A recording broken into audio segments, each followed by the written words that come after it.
Diketahui bahwa warga yang tewas dalam kegiatan peledakan amunisi kedaluarsa oleh TNI di Desa Sagara, Kecamatan Cibalong, Kabupaten Garut, Jawa Barat pada Senin 12 Mei pagi ini sebenarnya sudah diperingatkan agar tidak mendekat, Tribuners.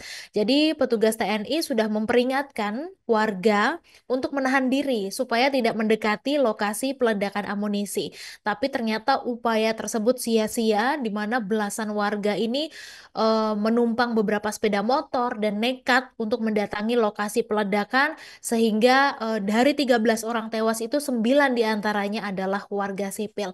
Dan ada juga video yang beredar Tribuners di mana memperlihatkan bahwa massa ini bermotor langsung mendekati lokasi ledakan amunisi hanya sekitar beberapa detik setelah terjadi ledakan begitu.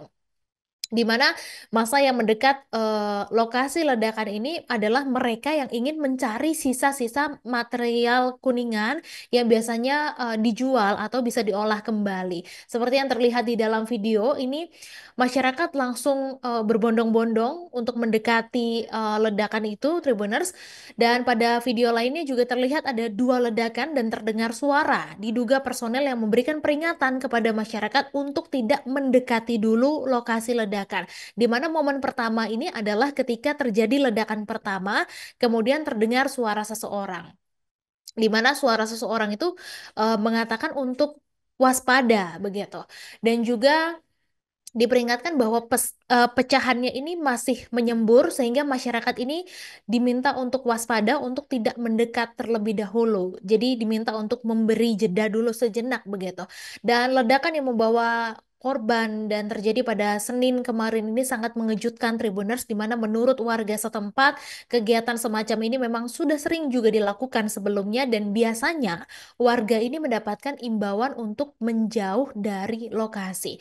Dan sebagai informasi bahwa korban tewas ini ditemukan di sekitar titik ledakan dan beberapa diantaranya langsung dievakuasi ke rumah sakit. Kemudian 9 warga sipil korban peledakan amunisi kedaluarsa oleh TNI tersebut diidentifikasi melalui pencocokan fisik jasad korban dan juga identitas korban.